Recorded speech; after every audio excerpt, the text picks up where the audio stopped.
All right, welcome back to the Partnership Mastermind podcast. I'm your host, Chris Avois. We have a really fun episode for you today. We have Jen Kalant, who's one of the few operators that has actually built partnerships the hard way from scratch inside real companies with real revenue pressure.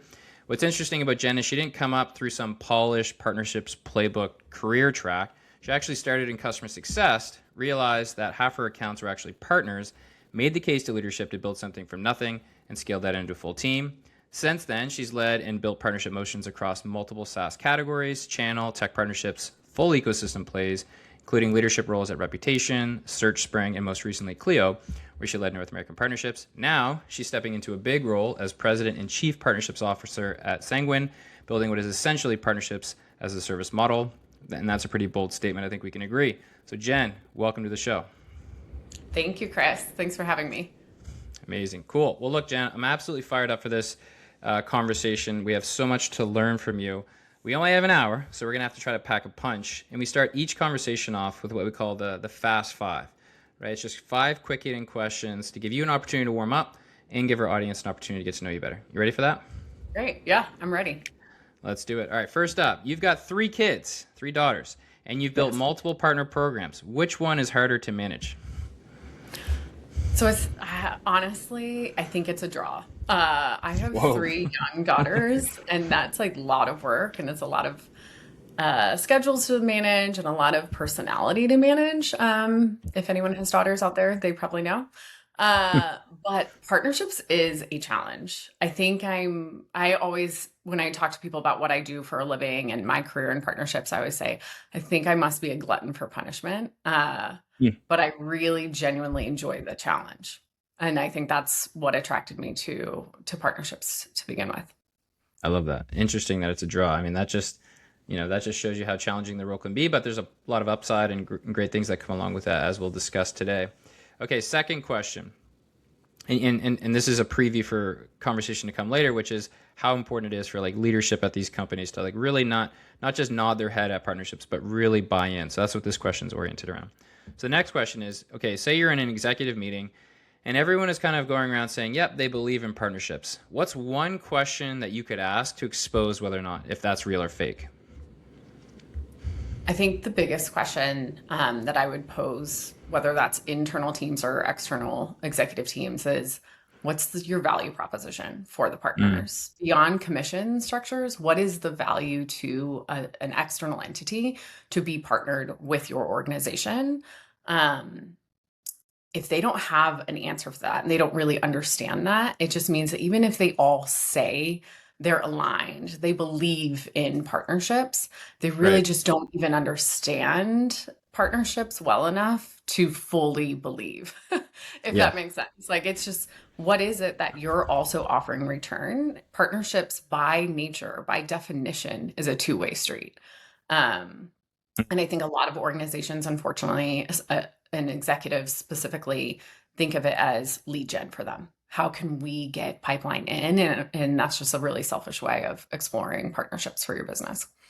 Yeah, I like that phrasing of like, it's one thing to say you believe in things. Like, look, I believe it's like important to like eat healthy and exercise, right? Doesn't mean I'm like actually like always leaning in. So I think that's a good analogy. And again, we have a whole segment on that later today. Okay, third question for you. What's one thing great partnership leaders do that the average ones just can't seem to get right? I think great partnership leaders can work in both the macro and micro. In my experience, it's being able to really think through the macro strategy, the 5-10-year plan. What does a full ecosystem end up looking like for your organization? And being able to build that roadmap or that path toward executing that strategy, but also be able to be a like player coach, being able to roll up your sleeves and step into the day-to-day work that your partner account managers are executing. You really have to understand the challenges the team's facing, the the road bumps that you're running into with partners, and being able to step into those conversations, build relationships with all the partners yourself. I think it's about being able to balance both of those, like big vision and the day-to-day execution.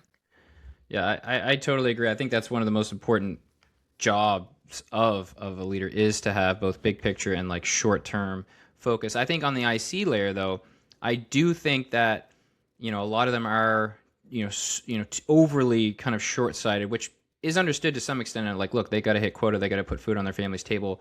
But as a follow up question for you, Jen, how would you advise, ICs who are hungry, but they're so focused on short-term gain that it's preventing them, it's forcing them to have this limited mindset where they're not thinking big picture, which, yes, is a bigger responsibility of the leader, but I think ICs also get handcuffed by being such a prisoner of the moment. Like, how will I hit quota this week, this month? And it doesn't allow them to like invest in things that can actually scale in the long term. So how would you advise the IC layer on that core component? I think so you have ICs in this space that are like part of a team. So they might have support in doing that. But then we have a lot of ICs and partnerships that are the only partner professional in their organization, and they get buried in the day-to-day work, if you will. Honestly, it's setting aside the time. It's making time to sit down and give yourself the ability to map a strategy out. Honestly, like start of every quarter or the end of every quarter, if you're going to be like a little ahead of the curve. Thinking through annual planning, like really making sure that you designate time to sit down and lay out a more strategic roadmap. It doesn't have to be every day that you're thinking at the macro, but your day-to-day execution should align to that macro vision ultimately. I agree. I think I think the big takeaway is like actually setting time aside. And that is one of the most valuable things you can do with your time, is literally deciding what you're going to do with your time. So I think that's a great takeaway. Okay, cool. Yeah. Second last one here, and then we'll get into the main course. So let's just say some company is lucky enough to just drop you into their company, and you inherit a partner program tomorrow. Like, what are you thinking about? What are you looking at in the first 30 days, right? Like, I get this question all the time, typically from someone who got their like first big like director of partnerships or head of partnerships job, and they've got to like inherit something and rebuild it or build it to another level. Like literally, like in those first 30 days, like what rocks are you turning over? What questions are you asking? Who are you meeting with? Just kind of walk us through how your head goes through that first 30 days. Yeah. Fortunately or unfortunately, I've been in that position a couple times. Sure. And I think where I start in that first 30 days is it's honestly the same approach I'm taking in this partnerships as a service model. It's sitting down and doing discovery and audit of the business. So the audit part is digging into the data. Data doesn't lie. Well, as long as the data is clean, it doesn't lie. Yeah. But making sure that you really understand the existing partner program, the go-to-market motions that are in place, the way in which those motions are performing, and then which partners are making that impact. And honestly, if you have a team that you've inherited, which team members are performing, and then starting to take all that data and the questions that you have from that data and schedule stakeholder interviews across just, the partner team, the sales organization, the leadership teams, a lot of your top performing partners, and maybe some of your underperforming partners. So you kind of get the full vision of what's happening in a program and what's missing, what are the gaps, and then you start building from there. A lot of times I found that partner programs have just been put in place. They've just kind of existed, and it's been something that the business has just kind of, they started doing, and it's all just a contract and a, contract conversation. And I guess am in the mindset or the belief that you really need to have the infrastructure built for an appropriate program, and think through rules of engagement. How are you going to activate partners long term and keep them engaged in your program? Not as like a roadblock to get started, but really making sure that your program is successful from the onset. I love that. So many great tips there. One of the things I really like is basically focusing all of your time on like the two ends of the spectrum. There's like, what are all the things that are working really well? That gives you a ton of insights on how to like build a framework around that to like replicate at scale. And then also like, what are the things that are just not working, are really cost ineffective, or, somewhat of a sinking ship? Well, that also teaches you a lot of information. I'm a big fan as well of like operating on the polar extremes, because when you're like stuck in the middle zone where there's like not really a lot of good or bad things happening, you don't really learn much there. So it's like positioning yourself as scary as it can be in like the two polar opposite ends of the spectrum. I think that's where you can learn the most. I think that's great. Okay, cool. We wrap up here and then we'll get into the main course. And we ask every guest this: what would you be doing if you were not in corporate business world, partnerships, wasn't a thing anymore, money wasn't a thing? Like, what would you be doing with your life if not for partnerships and biz dev? If money truly wasn't a thing, I would like Yeah. to think that I would go into some sort of like volunteerism and activism and make a meaningful impact outside of, SaaS Yeah. for the world. Yeah. I do actually, I tell a lot of people that I've worked with, a lot of former colleagues and current colleagues will know this about me. I also genuinely enjoy party planning. It's the millennial in me. I like a good theme and I will go all in on that theme. Um, so I Love always that. say that as a future endeavor, once I close the chapter on corporate tech and partnerships, I might start my own children's party planning business because it's That is just fun. amazing. That is amazing. Well, as a father of an almost 1 year old, knowing that she has many cycles left where you'll be potentially available as a party planner, that's Yeah, great if news you for need us. ideas, we, I'm your person. we definitely do. I certainly do. Awesome. All right, cool. Well, now you're warmed up. We all have a better sense of kind of how you operate. Now let's get into our first segment, which is the origin story. And we always start this way because what's really interesting is people who get into partnerships, none of us like went to school for this or did some like MBA in partnerships. So we'll have very circuitous paths. For you, you started in customer success, right? And then realized, as you mentioned, that some of your customers were actually partners. So I'm curious, like, walk us through that. Like, what clicked in your head where you're like, oh, this is really interesting. Maybe we can actually do something strategic here.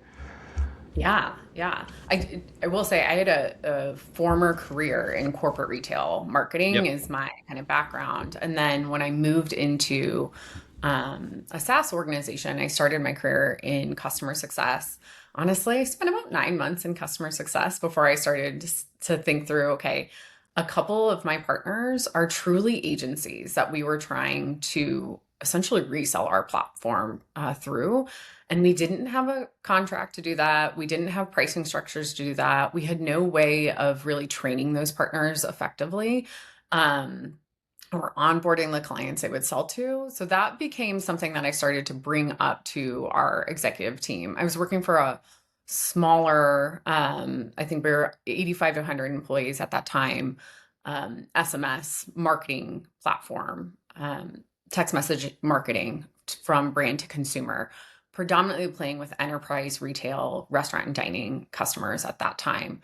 And so I kept on kind of bringing this up a little bit over time, and um, it just made sense. Honestly, like I can't say anything more than for me, it was common sense to say this is not actually a client or someone we should be treating as a customer and managing a renewal on and so forth. Like we're actively trying to get them to resell our technology. We need the framework to make that successful. I love that. I think that's great. I think anyone listening, we have a lot of folks listening who are curious about getting into partnerships that maybe are in different roles. And I've had a lot of success hiring people from customer success roles, actually more success than I have in hiring people from sales roles. Because I think there's this component of CS where you have to like take good care of an account, so to speak, which could be a customer, could be a Mhm. partner. So I've had a lot of success, but I think that was probably a really nice starting point for you. And then as a follow on, you also mentioned in our prep, an early mistake was, as you started to getting into the partnerships role, assuming executive buy-in was stronger than it actually was, which we hear constantly on this podcast, where it's like whether you're an IC, a senior IC, management executive, you have this perception that the company is all rallying around partnerships more than it actually is. So I'm curious, like what signals perhaps were you missing, and then what was the big unlock once you actually started to like reconcile that challenge? Yeah. I think in that initial experience, um, for me to get the actual executive buy-in to start a partner program, I had been kind of building that case internally with the team over some time, and then we actually had a catalyst. I had another one of my clients in customer success that I was managing, and their email service provider at the time wanted to white label an SMS solution into their platform. They were days from signing a contract with one of our competitors in the space. And I was like, this is it. Let's do this. Like, we've been talking about this. It's funny, hindsight being what it is. I don't know if I'd ever launch a brand new partner team around resell, because that may be one of the hardest go-to-market motions. Um, Definitely. when you're just starting a partner program out from scratch, just the work and That's hard mode. um, documentation and collateral and training and everything that's needed. But honestly, it was probably the best experience to learn from. And that unlock was sitting down with our executive leadership and saying, "Hey, here's the opportunity that we have ahead of us. Like, this is what we're doing today. And this is what this could mean if we really truly invest in partnerships as a standalone department within the organization. This is how this would function. This is my vision for it." And I was fortunate enough at the time that they said, "Yeah, okay, Jen, you're team member number one."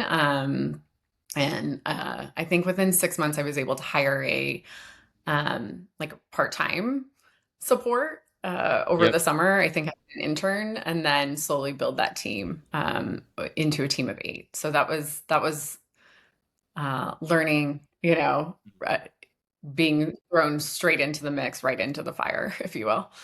Absolutely. I think that's great. And one big takeaway for me in listening to that is, and like knowing you as I do, like having like a strong point of view is an underrated skill, especially earlier on. I think most leader, executive level people have that by default.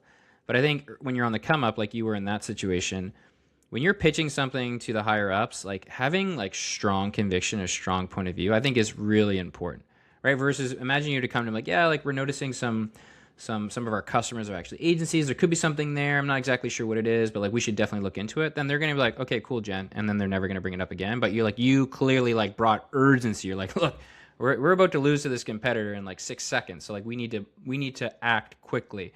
So I think that strong point of view and strong conviction for sure boosted your chances of getting that all started, right? Does that resonate with you, Jen? Just like this concept of having a really strong point of view and like standing firm and pushing for it. Yes. Yeah. I would agree with that statement. I also think that backing that up with Sure. I had a business school education. I spent 7.5 years in corporate retail. And I was very used to that idea of, if I had an idea, if I wanted to be heard in an executive room, I needed to make a business case, like full business case of, here's the executive summary statement all the way down into the data. This is what so I kind of approached it from that light. Um, it helped to have an urgent kind of catalyst to get that decision made very quickly as well. Got it. Totally. And then that's a nice segue to our next segment, which is all about like what actually makes partnerships work through the lens of like, let's just say the early days of building. You've already told us a lot about how important like alignment with leadership is and the trust building side of things. But let's get even more practical. So the next question is how do you even decide which partnership motion actually fits a business? And as you think about it, I'll tee you up a bit. So we're thinking like referral versus channel versus integrations versus reseller, which you did on hard mode, right? And I think what I love about this in our prep is so many partner leaders or even ICs will try to force a motion because that's the experience they had, but it doesn't actually fit the business. And I've been guilty of that as well, right? One of my most recent employments, I came in and had really strong experience on like co-sell and referral. So like that's what I tried to stand up, and it was just like it was everything was just not the right fit, and it took me too long to figure that out. So I'm curious, how do you decide, right? If say you're advising as you do now, someone who's in the early days, how would you advise them on deciding which partnership motion actually fits a business at that time? Yeah. I think honestly, it's going through and understanding the direct go to market motions, the value proposition to the customer, the lifetime value proposition. How does the renewal cycle work? What is growth from the customer base look like? What is support needed? What does implementation look like? Um, Kind of, you really honestly have to understand the entire customer life cycle, and then you can think through, how do partners activate that in a more meaningful way? How are partners going to either drive pipeline to a business? How are they going to support a sales cycle? How could they potentially be a solution partner and support implementation or custom development work needed? Are there product gaps that the team is already aware of or loosely aware of that need to be filled through either integrations or just, partnerships within the ecosystem?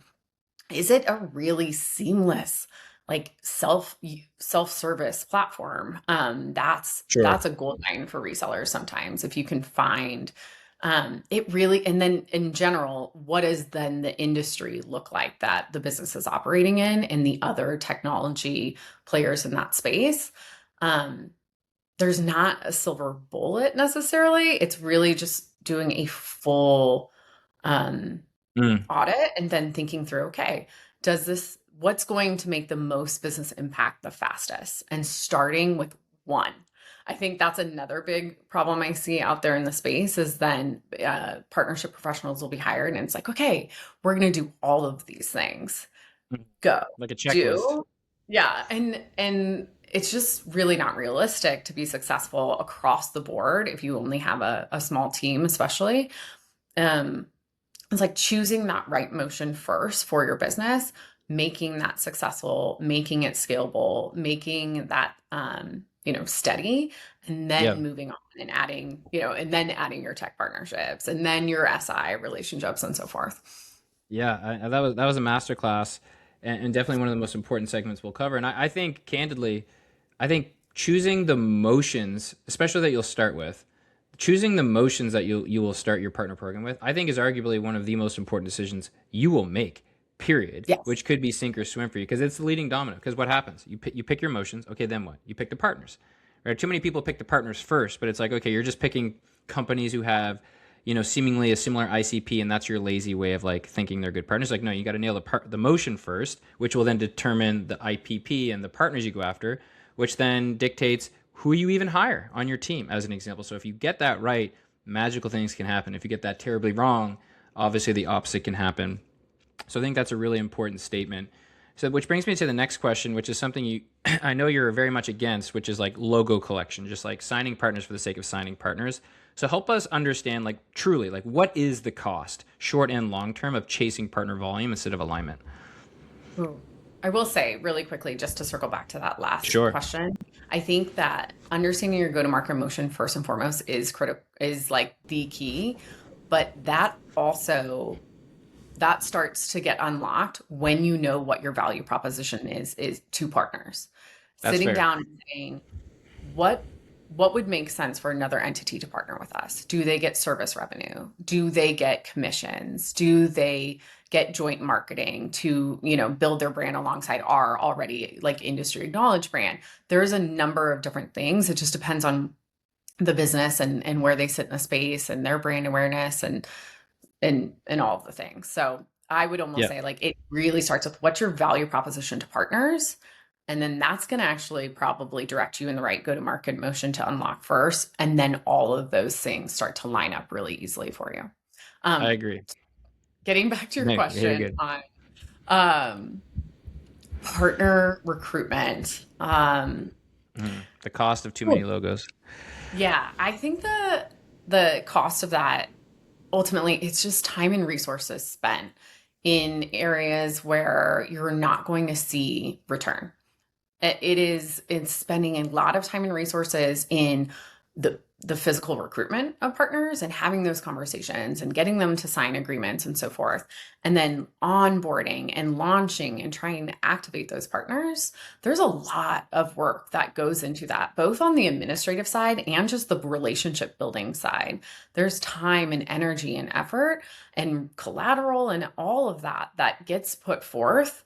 And then if you don't know that partner is really invested in the relationship and they are in it with you, and you're ready to dedicate ongoing time and energy to that relationship as well, then they just become one of the masses and they don't, and you might get one referral a year or so. um, but that's not going to make business impact. It's finding those really strategic partners that are going to be able to have that true, like that 1 + 1 = 3. That's the dream. Whether that's an integration or services plus tech, you name it. How do you find those partners? They have similar belief systems. You can build a truly trusted relationship. Um, and you can like plan a full model out for almost like a year. Like if you're able to sit down with a partner and build Yep. out what success looks like for that relationship and come to the table and have alignment from both sides, that's going to be more impactful from a time and resource investment than just mass onboarding and hoping something will stick and land. Yeah, that was a great rundown. I think that a key takeaway there is just the opportunity cost of it all, Yes. which I've learned firsthand numerous times over in my last company. I reported to our CEO, and I remember he took me for this walk. I was like 6 months into the job. He's like, Chris, you're doing this right. You're doing this right. He's like, but if I could give you one piece of advice, you're doing one thing wrong. And he's like, you're saying yes too often. Specifically, you're saying yes to too many partners with your partner program. And he's like, yes is the most expensive word in the English language, right? Every time you say yes, there are things that we have to say no to, so to speak. And it was really eye-opening for me to hear that from him, because I'm like, you know what? He's right. We are writing too many checks. And it's the thing is like in partnerships, it's not just you, the partnerships person, who has to like cash these and like support it. Like you have to pull product, marketing, sales, and sometimes they're not even aware of this shit. Pardon my French, until like you have to like go knock on their door. So I totally agree. And I think, to be blunt, the question I asked you was like, what's the real cost of like signing too many logos? If I'm being candid, if you're a partner leader, it's your job, right? Like if you could lose your job if you like start signing too many partners, because to Jen's point, everything just gets spread, right? Your impact is just spread. You can't do things as nearly as effective, and nothing good comes from it. And it's really hard to unwind that over time. If you have so many partners, you have so many obligations, so many contracts you have to uphold. Does that resonate with you, Jen? Just to close that one out. Yeah, completely. And I think going back to even like being able to have the time to sit Mm. down and think through the macro strategy and think through what does this full ecosystem look like in 5, 10 years? If you are just onboarding partners and you're in this cycle of onboarding and trying to activate and trying to scrape revenue out of them, um, it's you lose all of that time. And it's truly just like it is just a matter of opportunity costs. Agreed. I think one key takeaway hopefully people take from this is like it's never too late to like change like the motions you want to run and the partners you work with. Like just because you're servicing them now, like obviously you don't just like ghost them cold turkey, but like you can start to unwind some of these things and just be, candid about why you have to do that. So it's never too late to like change who you're working with. Okay, cool. Yeah. So now we're going to Oh, continue building up the. Oh, sorry, you go ahead. sorry, Yeah, Chris. yeah. I was just saying, like a great way of like you don't have to ghost them, but like put a tiering structure in and kind of give them a heads up on where they stand. Yep. It's a great way of like kind of trying to unwind some of that a little bit. Sure, just be like, look, like our company has changed. Like when we started partnering a couple of years ago, this was true. Now this is not as true, and here's where we're at. And if you align to that well, then great, there's a future for you. But if not, no hard feelings. Obviously, you'd finesse it better than that, but I think that's a good way to think about it. Okay, cool. Let's keep building now. So we've set the foundation. We've even decided on the right partners and the right motions. Now let's like talk about building pipeline, which is ultimately how we're mostly measured. And this is something that you actually called out in our prep, which I respect, which is like, look, the timeline to actually turn partnerships into a pipeline engine.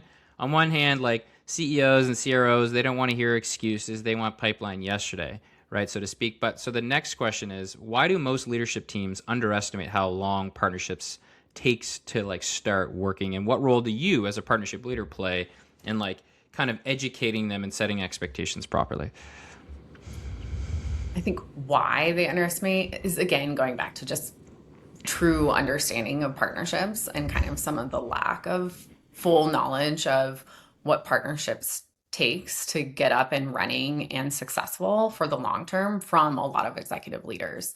Um, I think Mm.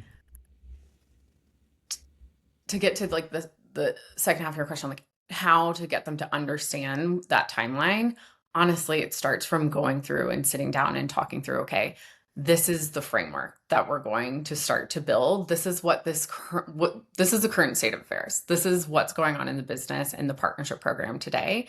This is what it could look like, painting that vision of what it could look like in 12 months and 18 months and 24 months. And then this is the roadmap, almost like a product team where you have to say Yeah. to Yeah. your leadership, like, this is the roadmap. These are the things that we might have to set aside to get here, or these might be the things that we change as we go through the course of execution.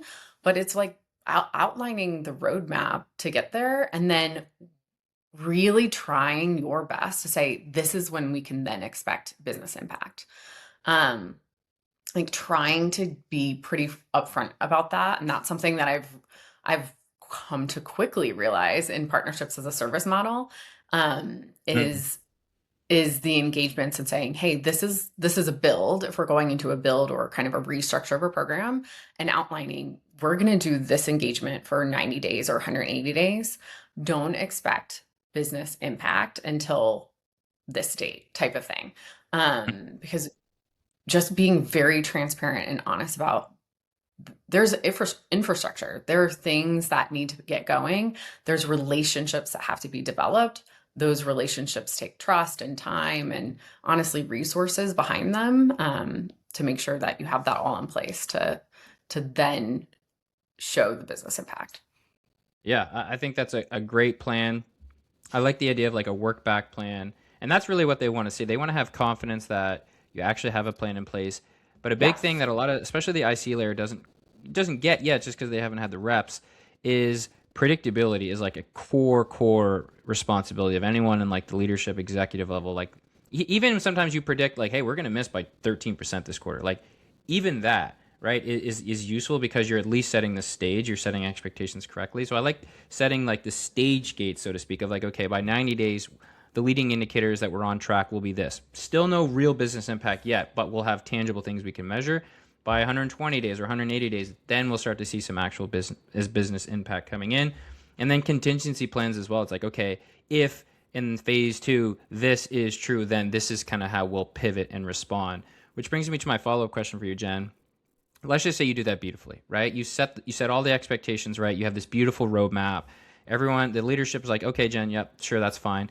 And let's just say you're 6 months in, and things are like, things aren't, you're looking at your watch, and you're like, okay, things aren't necessarily panning out. It's taking longer than I thought to attract and sign the partners that I thought. It's taking longer than I expected to rally cross-functional colleagues like sales to like buy in or CS. And just things are just taking a lot longer, which I think happens to like almost every partner leader who's building 0 to 1. How would you advise people in those situations to not panic and hit the emergency button, but maintain some composure and quickly figure out what the heck is going on so you can kind of get things back on track? Because this is definitely something that happens every single week across SaaS. Yeah. And I think that goes back to, again, like, having that plan, and then the data, the like regular reporting on the metrics that impact that plan, so that you can showcase that you understand your business. You can showcase, and even if you're going to miss or so forth, you can put those expectations out and communicate that to leadership ahead of that curve, and then build plans to pivot. Um, Whether that's like on the recruitment side, if you're struggling to recruit new partners, and honestly, it's digging into your customer base then. Maybe you've just been outbounding or looking, or going out on LinkedIn and so forth, and trying to find people to network in and pull in. Maybe you go back into your existing client base or customer base and start to ask them to make introductions to other players that they Totally. are working with. Um, if it's on getting partners activated and driving pipeline, that you've recruited those partners, but are they delivering referrals? Are they reselling the solution for you? So forth. Honestly, it's digging in with a couple of partners. If you know that there's a large opportunity for you with some of those relationships, finding the ones that have the biggest opportunity, and then sitting down and saying, how can we make this happen?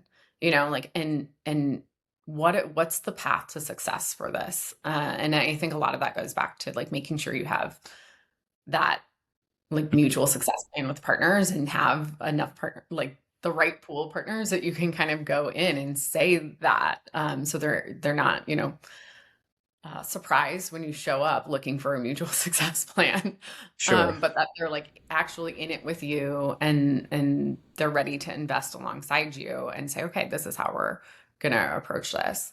Um, Mm.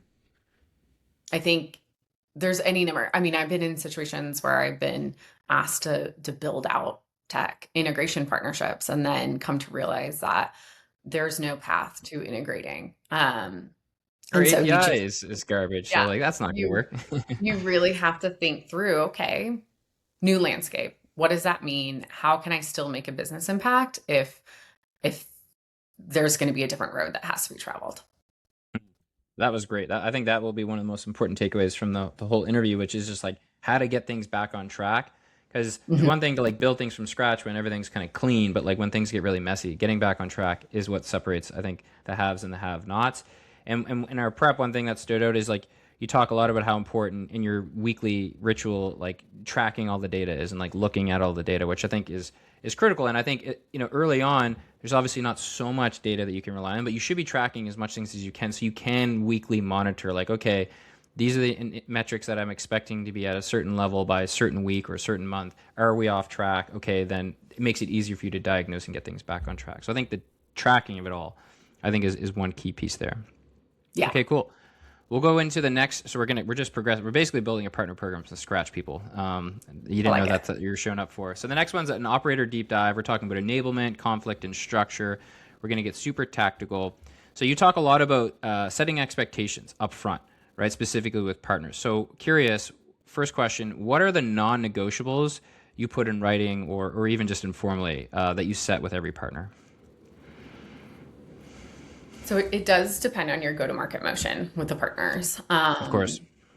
But I will say a lot of the non-negotiables is in that like why partner with us conversation. Oftentimes I'm building like presentations out, like what is the value proposition of being one of our partners? And then what does our partner program look like? And what are the expectations of our partners? And what do you then receive for that? And so Yep. those expectations might vary, but it could be anywhere from like, this is the amount of like co-marketing we expect our partners to engage in. This is the amount of leads that our most successful partners we're sending bi-directionally. It really depends on, again, that go-to-market motion. Um, but I think what I've found in my experience, especially leading partner teams, um, is a lot of partner professionals approach it almost like they're speaking with a client. I don't know how many times in my career I've had to talk to my partner account managers and say, these are not customers. Like, do not treat them like a customer and Yep. don't allow them to talk to you or treat you like you're a vendor because you're Yep. a partner. They've signed a partnership agreement with us, and that is a 50-50 street. Yep. We all know that partnerships can lean, by naturally, organically, one way heavier than the other. But the Sure. intent of a partnership, again, by definition, is that two two parties are actively joining together to create some mutual benefit. Both parties have to be invested. Both parties have to show up and do that work. Um, Yep. and so I think that's like the critical component to outlining expectations, is making sure the partners really understand what they're getting themselves into. Yeah, I think I totally resonate with that. I think a failure to set expectations correctly is a death knell for any important partnership. And I think it's not just you, the partner account manager on one side, and a Pam on the other side deciding that alone, right? Like, Mhm. again, you can't be writing checks that other people have to cash and they're totally not aware of it. So like getting other people to the table to be a part of that like expectation setting, like, okay, like what's our joint value prop? What could we do together? Like map the art of the possible, then anchor it in reality of like, okay, well, here's what we realistically can do. And then finally, okay, in service of this goal, what are the expectations for you? What are the expectations for us? And on what timeline and who's the owner? Do we all agree? Okay, check, check, check. Let's put it in writing. And then you can literally, you can have that artifact, the agreement, to hold each other accountable and enforce that. You'd be shocked. You wouldn't be shocked, but a lot of people listening might be shocked at how little that what we just described actually happens. So I'm glad you kind of framed it in that way. So now let's let's take it to the next step. So you've signed good partners. Let's just assume that's true. Now let's talk about the next phase, which is enablement, right? Which can be massive lift. It can be just a crazy suck on your resources if you don't do this correctly. But if you do enablement correctly at scale, it can be the difference in having a successful partnership. So how does Jen think about what good enablement actually looks like, and how do you even think about that? So I think about enablement first and foremost, again, from the go-to-market motion. There's different levels and depths of enablement needed if you are going to market with referral relationships versus, I mean, even just then strip that down to affiliate partners versus your reseller partners, SIs, or solution providers, and your tech and integration partners. All those just have very different enablement needs. And your affiliate partners need to know like how to market it and where to throw the UTM link, and that's about it. Your referrals are a step up from that, where they really need to understand how to give the elevator pitch and how to identify the right ICP, what makes a qualified lead, and how to collaborate with your teams. Your resellers need to actually be fully trained on almost how to sell, onboard, and service and support customers the way in which your own internal teams would directly. So that is a much heavier lift. Your solution providers or your SIs need to be trained on how to do the implementation work, how to work within your solution, so forth. And require some level of certification to really do that. And then your tech and integration partners, that's about really defining that joint value proposition that you've hopefully created with hopefully in a perfect world, you have that integration. Even without that integration, formal integration, maybe there's a joint proposition for both solutions to that customer, defining that, creating collateral around it, and then training each other's teams on how to speak to that joint value proposition. And I will say across the board then, but aside from the go-to-market motions, I always think about enablement from both the partner and then the internal teams. I think a lot of times we see partner programs that have missed enabling their internal teams on, okay, these are the types of partners we have. These are our partners. This is how you collaborate with our partners. This is how you engage with the partner account management team internally. Yep. You name it. Just setting expectations on both sides is critically important. Yeah, and another great segment by you, Jen. Two big takeaways from me there is like how purpose-built focused you are on like enablement. So it's like it's not you just have a generic enablement strategy that's like one size fits all for all your partner motions. It's like affiliate requires something obviously lower lift, and then you got referral, and then reseller, and then on the solution side, so like tailor made for that specific motion and those specific partners. But then I think that's great. And the other key takeaway there is on the internal enablement side, which I totally agree. If you're listening, you're like, well, how many things do I got to do? It's like, yeah, it's a tough job, right? But there are steep rewards for those who get it right. So you do have to also internally enable as much as you externally enable, because what you don't want is it's really upper funnel to start and then middle of funnel. And when I say upper funnel enablement, I'm like, look, you need to at least at a minimum make sure that your internal frontline teams are generally aware of like really key partners. Because if you like the first time you try to like get a sales rep on a partner side into a co-sell opportunity with a sales rep on your side, and your sales rep's like, who the hell is that company, or who the hell is that, right? It's like, well, that's a tough start, right? Probably not going to be successful. So like at a very least, can you have some mechanism, whether it's like a monthly memo or a monthly Slack channel message or something that like advertises kind of your top partners? That way mentally it's in their head. And then obviously picking your spots of these more middle of funnel, heavier lift enablement sessions, like an on-site or a virtual enablement session with top partners. So I think those are some things that I think of as well. Yeah. And then so the final question for you, so again, we've been building a partner program from scratch. So now we've enabled partners. So the final question on all of this partner program building is, let's just say now you've got a team of PAMs, you've got fully activated partners. Some are high performing, some are low performing, but you've got this dynamic mix. The final question on this segment is, how would you advise PAMs who have a portfolio of partners? It doesn't matter what type of partner, they've got a mixed bag. Some are high performing, some are low performing. What are your best tactics for effectively managing a book of partners? Because, it's one thing to acquire partners, that's a skill. And then there's another skill to onboard partners effectively. That's a separate skill. But to like manage partners on an ongoing basis is also a unique skill, and a lot of folks really struggle with that for a variety of reasons. But I'd love to hear from you. Let's just say you decide tomorrow you're going to become a PAM again, and you've got 100 partners in your book. Like, how are you even thinking about effectively managing them? However you want to take that conversation. Yeah. Honestly, I think it comes down to back to the data. It's like looking at your partners, understanding their performance from leads or sales generated, if they're Yep. reselling for you. But leads, what's the conversion from lead to opportunity, conversion from op to close, one.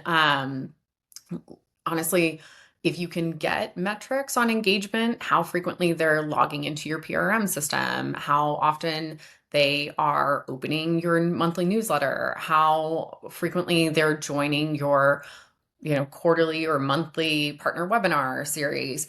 The more you can understand what their engagement looks like, how regularly are you meeting with that partner? And then I think in a perfect world, you can also take a look at like what's their current engagement and activation level? What have they been, how they've been performing, how they're engaging with the program, and then what's the opportunity? Because I think that's a big piece of it too, is saying, okay, these might be our high performers right now, but maybe we have already eaten up, like 75% of their customer base is now shared customers of ours. There's a smaller opportunity there for future business development than in some of these partners that maybe haven't been performing for us, but we know that the prospect to client overlap is significant. We just need to get them to turn that corner into activation. So either doing that in a PRM, or I've done that in a number of teams where we've just built really elaborate Google Sheets, which is, it is Of what it course. is. And you're starting to look at current performance, engagement in the program, and the opportunity. What is the potential opportunity, and whether that's cross-beam data or just other account mapping? And then being able to start to bucket your partners into, okay, these are our high performers today, and some of those high Yep. performers then need lesser touch. If they're activated, they're enabled, and things are moving, maybe you just step back a little bit and be able to spend more time into those partners that need to hit that activation, but there's a large opportunity for you there. And then you are always going to have your kind of partners that are somewhere in the middle of all of those things, and then a Yep. bucket of, the underperformers, and maybe there's underperformers and there's just not a lot of opportunity with them, or they've continuously proven to you that they're not going to engage, and so you just kind of move them into one of your lower tiers. Most of the partner programs that I've operated, even if we don't have external facing tiers in our partner program, we have internal tiers so that we can 100%. start to manage our partners in those buckets and really manage our time and resources spent according to where they fall within those tiers. Yeah, I mean, again, another epic segment there. I love the internal tiering piece of it all, and I think one of the key takeaways on that is how important it is to be obviously paying attention to the data. But one of the bigger takeaways is like, and you said it earlier actually, like they're not customers, right? I think a lot of partner account managers and CAMs and PAMs get paralyzed by like, oh, I've been assigned these 20 or these 50 or these 100 partners, so I have to take care of them like my children. Like I can't get rid of my children, right? But it's like it's not the same. Like there's a mutual obligation commercially and customer value wise to like deliver for each other, which is different than say a customer related relationship that you might have. So let me paint you with a scenario that happens all the time. Imagine you've got some Pam or Cam or whoever, and you as their manager, their boss, is saying, hey, look, you've had this book of business of say, let's just say, keep it simple, 25 partners. It's clear that like these 7 or 10 are just not a good fit, not productive, not worth your time. So we're going to remove them for your bucket. And I've personally had to do this many times over, and I'm sure you have as well, where you're taking partners out of one of your PAM's book of business, right? And they usually don't take that laying down. They usually are like, whoa, Jen, or whoa, Chris, like, what are you doing? How am I supposed to hit quota now?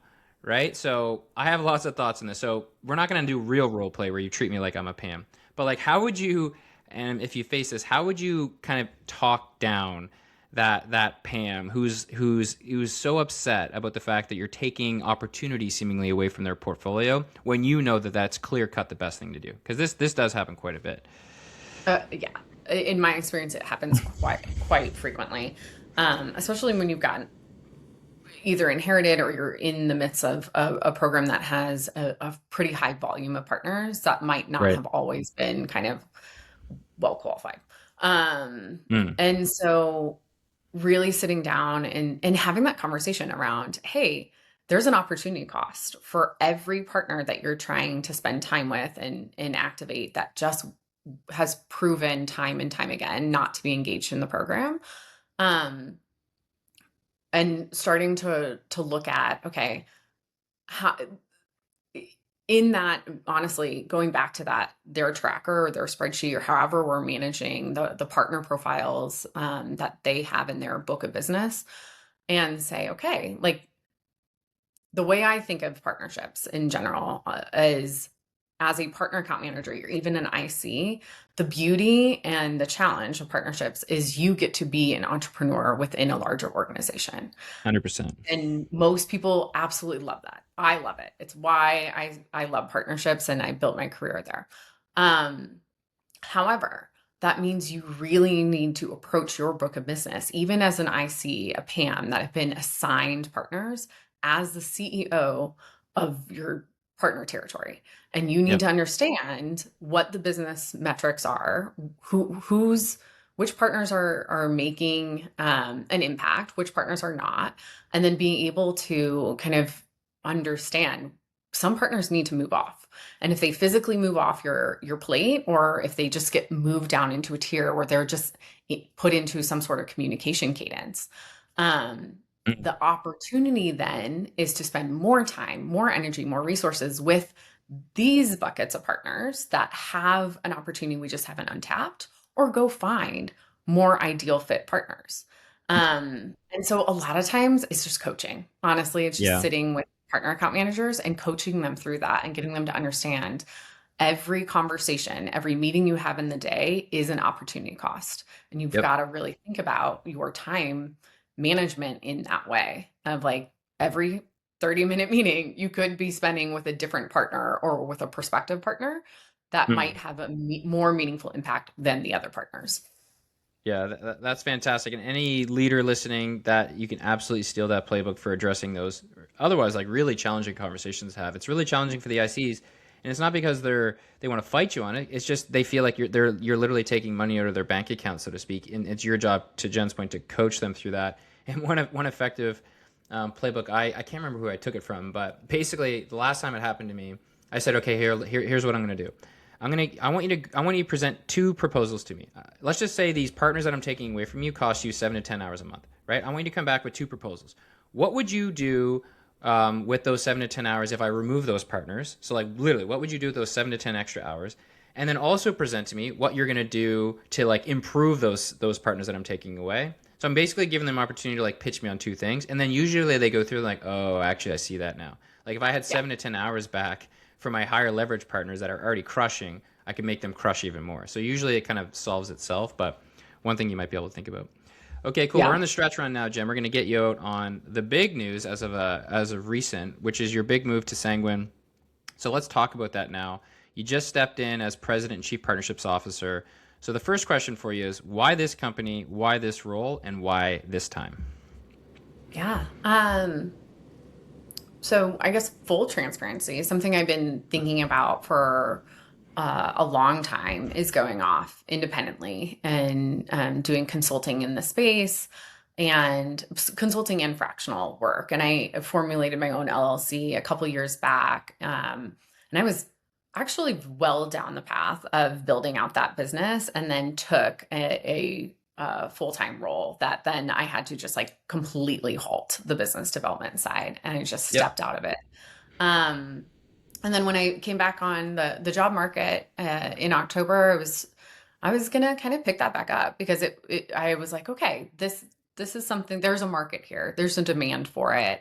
I think we all, human nature, have that um, voice in the back of our head is like, do I really know enough to be doing this and be thoughtful about it and give my guidance to another company?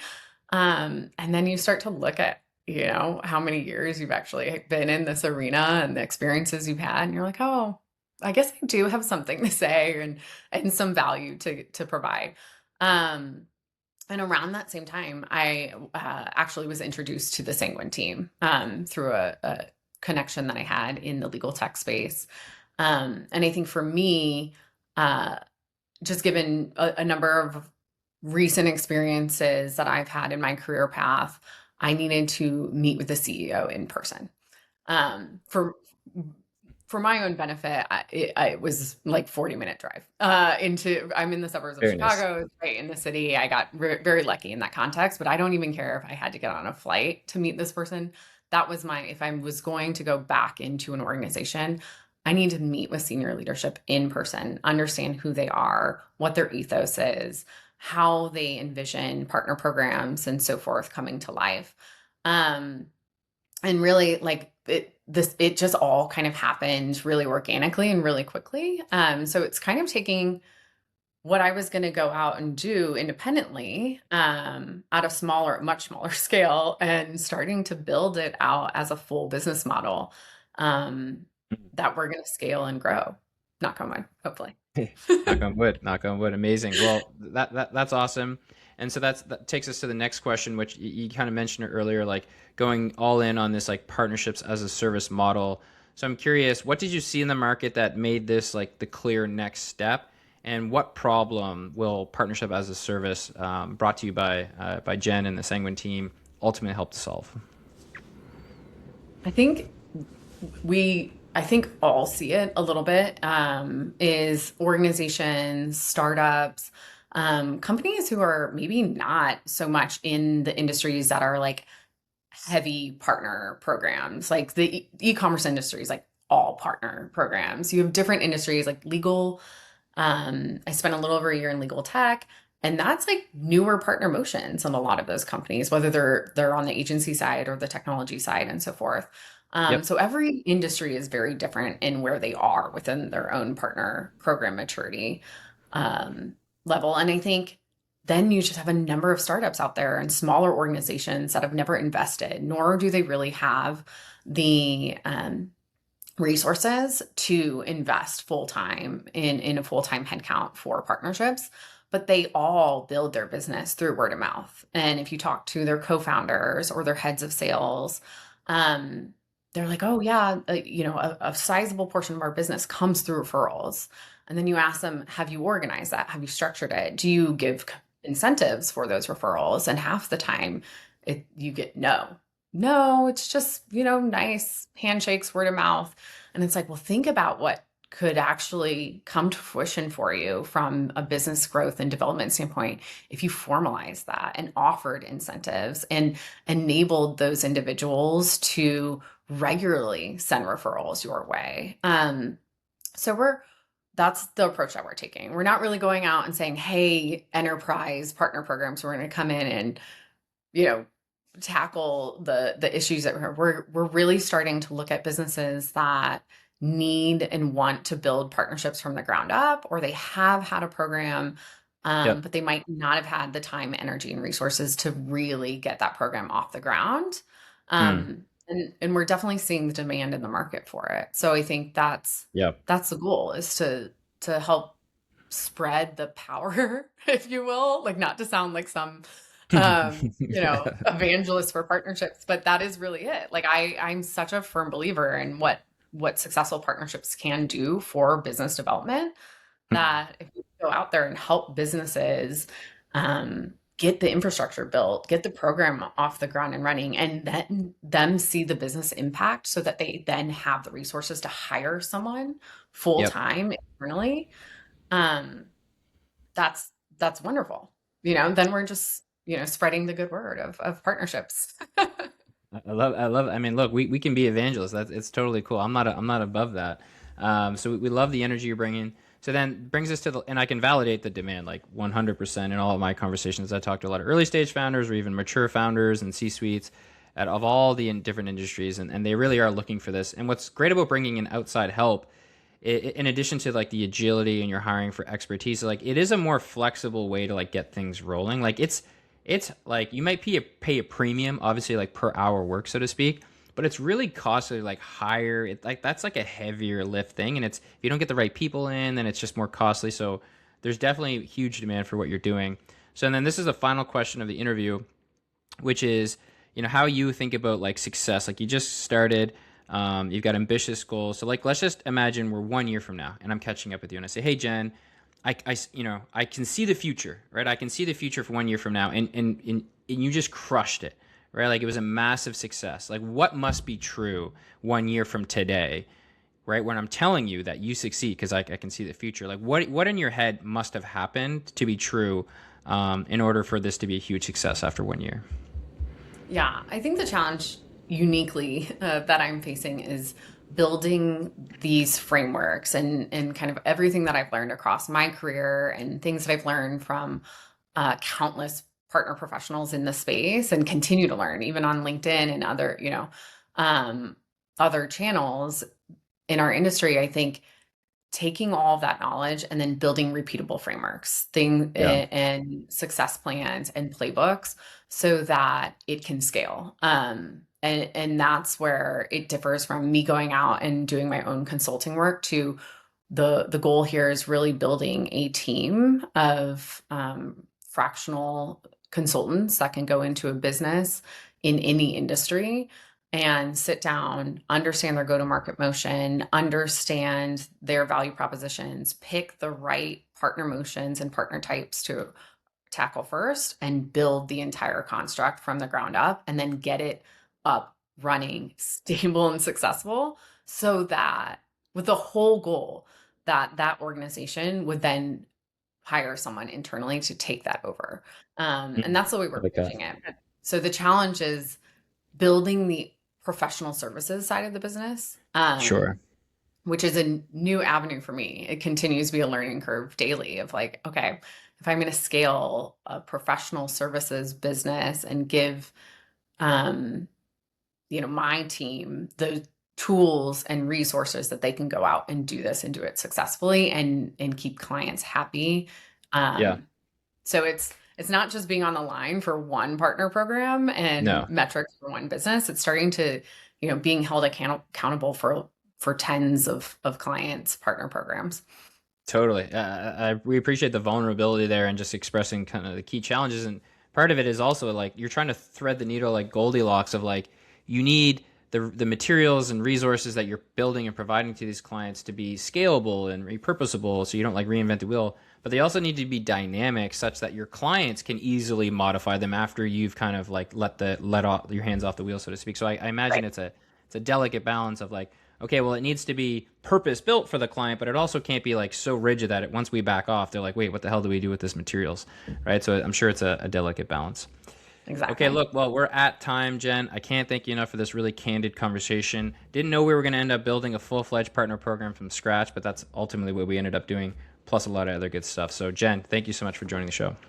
Yeah. Thank you so much for having me. All right, until next time, if you like what you listen to, subscribe to the Partnership Mastermind podcast. Catch us next week.